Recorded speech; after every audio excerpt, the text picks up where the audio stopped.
Your cat has been saying, "I love you" to you every single day, and there's a good chance you've been missing every single one of them. Not because you don't care, but because nobody ever told you what it looks like. And that actually bothered me when I found this out, because nothing is more frustrating than love that goes completely unnoticed. Your cat has been reaching out over and over, using a language it spent thousands of years developing specifically to communicate with you, and most of us just walk right past it. So in this video, we're going to go through exactly what those signals look like and what they mean. And more importantly, how you can say it back. Because your cat absolutely notices when you respond, and it notices when you don't. A few of these signals I didn't see coming at all. One of them in particular changed how I look at my cat's behavior completely. So let's get into it. Number 1, the slow blink. Let's start with the one that's actually been tested and confirmed by research, because it's probably happening in your home right now, and you might not realize what it means. Your cat looks at you from across the room, holds eye contact for a moment, and then slowly closes its eyes and opens them again. That's it. That's a declaration of trust. Here's why it matters. In the animal world, unblinking eye contact is a threat. It's what predators do before they strike, and what rivals do before they fight. A cat holding eye contact with you and then deliberately closing its eyes is doing the exact opposite of that. It's saying, "I see you, I'm not threatened by you, and I trust you enough to make myself vulnerable for a second." Researchers tested this properly. They ran experiments and found that cats were significantly more likely to slow blink back at a human who slow blinked first, and more likely to approach an unfamiliar person who slow blinked, versus someone with a neutral expression. The slow blink isn't passive. It's a two-way signal. Your cat is reaching out, and it's waiting to see if you respond. This is where the saying it back part comes in. Next time your cat slow blinks at you, try doing it back. Hold the eye contact softly, blink slowly, look away. Your cat can tell the difference. I started doing this after reading about it, and the change in how my cat responded was pretty noticeable. She'd been doing it for years. I just hadn't been answering. Number 2, the headbutt. Your cat walks up to you, lowers its head, and presses it directly into your face, your hand, or your leg. Most people laugh at this, or find it a bit odd. What's actually happening is one of the more intimate things a cat can do. Cats have scent glands on their forehead, cheeks, and chin. When they press those areas against you, they're depositing pheromones, chemical signals that are invisible to us, but completely clear to them. And not just any pheromones. Research has identified 5 different types that cats use for different purposes, and the one released during headbutting is specifically reserved for bonding with trusted social partners. What your cat is doing when it headbutts you is saying, "You're mine, I'm yours, we belong to the same group." It's turning you into something that smells like home to them. There's actually a specific sequence cats follow: nose first, then cheek, then flank, sometimes finishing with a tail wrap. Each stage deposits a different signal. Most owners experience this whole routine as just their cat rubbing on them randomly. It's not random at all. It's a structured ritual that bonded cats perform with the animals they trust most. How to say it back: let your cat complete the full sequence without pulling away. Don't grab them or pet aggressively mid-bunt. Just stay still and let them finish. To your cat, that's you accepting the gesture. And that matters. Number 3, the trill. This one's easy to miss because it's quick and quiet, but once you know what it is, you'll start hearing it constantly. A trill is that short, rolling, musical sound, somewhere between a meow and a purr, that your cat makes when it walks into a room and sees you, or when it's trotting toward you. It's not a demand, it's not a complaint, it's a greeting. Mother cats trill at their kittens. It's one of the first sounds a kitten hears, and it means, "I'm here, everything's fine, come toward me." Adult cats retain the sound specifically for beings they feel that way about. Your cat doesn't trill at the furniture. It doesn't trill at the wall. It trills at you because you're the one it's happy to see. I find this one particularly easy to say back. Just talk to your cat when you come home. Not in a loud, overwhelming way. Just a calm acknowledgement. Your cat recognizes your voice and responds to being spoken to directly. And that small exchange, trill from them, words from you, is a genuine two-way hello that a lot of owners skip without realizing it. Number 4, the kneading. If your cat climbs onto your lap or your chest, starts slowly pressing its paws in and out against you, and goes into what looks like a trance, that behavior has a name. Most people call it making biscuits. What it actually is goes back to the very beginning of your cat's life. Kittens need their mother's belly to stimulate milk flow. It's one of the earliest and most comforting experiences a cat ever has. Warmth, safety, food, closeness. Adult cats retain this behavior, and research shows it triggers a release of oxytocin and endorphins simultaneously. It's a self-soothing loop tied to the feeling of being completely safe. Here's the part that gets me. Cats also have scent glands in their paw pads. So while they're kneading you, they're also marking you with their scent. They're doing two things at once, comforting themselves and claiming you as theirs. Wild adult cats don't typically knead.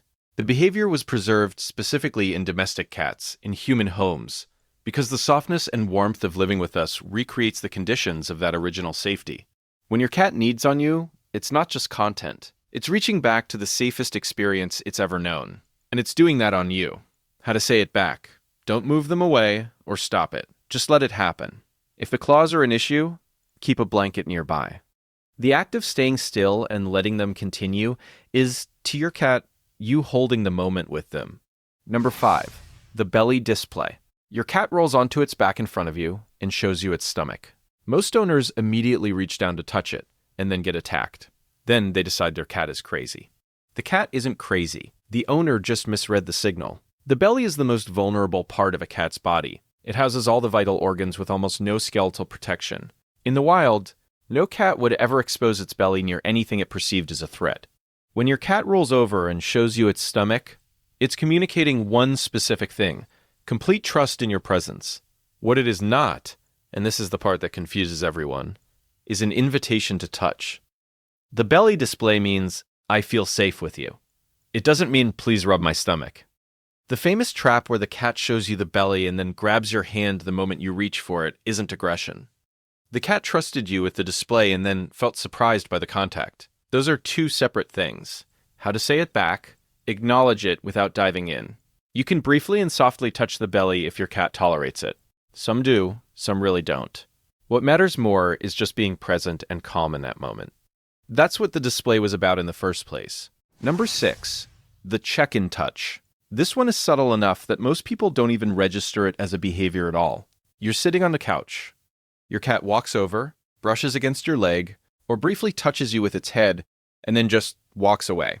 No eye contact, no lingering, no obvious request for anything. Most owners assume the cat wanted something and then changed its mind. It didn't change its mind. That was the whole interaction. This is called a maintenance behavior, a brief affiliative touch that bonded cats use to check in with each other throughout the day. In feral colonies, cats that are closely bonded do this constantly. A quick rub, a brief nose touch, a tail wrap around another cat as they pass. It's how they maintain group cohesion without making a big deal out of it. It means, I know you're here, I wanted to acknowledge that, we're good. When your cat does this to you, it's not being aloof or dismissive. It's treating you the way it would treat its closest companion. The fact that it walks away afterward isn't indifference. It's exactly what cats do with the animals they feel most comfortable around. How to say it back. A single soft word as they pass, or a brief hand extension they can choose to rub against. Don't grab them or make it bigger than they made it. Match their energy. That's the whole point of this one. Number 7, sitting with their back to you. Okay, this one I genuinely didn't expect. And I think it's the one that reframes cat behavior most dramatically once you understand it. Your cat comes and sits near you, settles in, and faces away from you. Doesn't look at you, doesn't interact, just sits there with its back pointed in your direction. Most people feel dismissed. A few feel vaguely insulted. It's actually one of the higher forms of trust a cat can show. Think about what it means to turn your back on something. You can't see it. You have no warning if it moves toward you. In any situation where there's even a small amount of threat or uncertainty, turning your back is the last thing you'd do. A cat that sits with its back to you has made a conscious calculation that you are not a threat, not even a little bit, and is comfortable enough in your presence to not need to monitor you at all. Some researchers also suggest that cats sitting with their backs to you near windows or doorways are actually keeping watch on those entry points while you're in the room, essentially standing guard while trusting you to cover the other direction. Your cat is not ignoring you. It's doing the animal equivalent of having your back. How to say it back. Don't try to get in front of them or force eye contact. Just stay near. Stay calm. Your presence is what they wanted. That's why they came and sat with you in the first place. Number 8, the butt presentation. And then there's this one, which is genuinely funny but also completely sincere. Your cat walks up to you, turns around, and presents its rear end directly at your face. If you have a cat, you know exactly what this looks like. It's hard not to find it a little ridiculous. But here's what's actually happening. Cats greet trusted members of their social group by exchanging scent from their anal glands. It's how they confirm each other's identity and signal that they're part of the same inner circle. When your cat does this to you, it's offering you the greeting it reserves for its closest companions. It's the feline equivalent of a warm handshake, a genuine, respectful welcome. The fact that it looks absurd to us is just a translation problem between species. How to say it back? Honestly, just don't recoil. A calm response, or even a gentle stroke along their back, tells your cat that the greeting was received. That's enough. They're not expecting you to reciprocate in kind. Number 9, the purr. Most people know cats purr when they're happy or content, and that's true. But it's only part of the story, and the part most owners miss is actually the more interesting one. Cats purr at frequencies between 25 and 150 hertz. Research published in scientific journals found that these specific frequencies overlap with the ranges used in medical vibration therapy to promote bone growth and healing. Cat owners show a measurably lower risk of cardiovascular problems compared to non-owners. The purr isn't just a sound. At close range, it's a physical vibration, and that vibration has documented biological effects. But here's the part that changed how I think about it. Cats also purr when they're injured, stressed, or giving birth, which means the purr isn't purely an expression of happiness. It's also a self-regulation tool. A cat that purrs near you while you're upset or unwell isn't necessarily content. It may be trying to soothe both itself and you at the same time. Research from 2025 found that when a cat voluntarily cuddles with you, it triggers an oxytocin release in both of you, but only when the cat initiates it. Force the interaction, and the effect disappears. Every time your cat chooses to come and sit near you and purr, it's creating a real biological moment of connection. And that choice to initiate is the whole point. How to say it back. Stay still. Let them stay as long as they want. The purr is a gift, and the best response is just not interrupting it. Number 10, meowing only at you. This last one is the one I find most remarkable, and it completely reframes the way I think about every meow I've ever heard. Adult cats do not meow at other cats. Not wild cats, not feral cats, not cats living in colonies together. Meowing is a behavior that kittens use to communicate with their mothers, and it normally fades away by the time they're a few months old. Domestic cats kept it. Not because they forgot to grow out of it, but because it works on humans. Feral cats with no human contact meow significantly less. The meow in an adult cat is a communication tool that evolved specifically to talk to you. It gets more specific than that. Research found that cats adjust the pitch of their vocalizations depending on who they're talking to. They use a higher, more pleasant frequency when speaking to humans than when making sounds toward other cats. And each cat develops its own vocabulary with its specific owner through years of trial and error. Your cat has learned which sounds make you respond, which ones get you up in the morning, which ones bring you to the food bowl. It built a private language, and you're the only one it uses it with. When your cat meows at you, it's not a generic demand. It's a direct address. It chose to speak to you specifically, and it's using a form of communication it evolved just for this relationship. How to say it back. Talk to your cat. It sounds simple, but research shows cats respond more to their owner using a softer, slightly higher vocal tone, what's sometimes called cat-directed speech. Your cat recognizes your voice specifically, and it responds when you speak directly to it. The conversation is real. It's just happening across a language barrier that goes both ways. So here's where we end up. Your cat has been saying I love you in at least 10 different ways. Slow blinks across the room, headbutts and scent rituals, trills when it sees you, meeting on your lap, belly displays that aren't invitations but declarations of safety, quick check-in touches, sitting with its back to you in complete trust, absurd but sincere rear-end greetings, purrs that vibrate at healing frequencies, and a meow that it invented just to talk to you. None of that is accidental. All of it is deliberate, consistent, and backed by research that has spent years finally figuring out what cats have been trying to say this whole time. The thing that stays with me is this.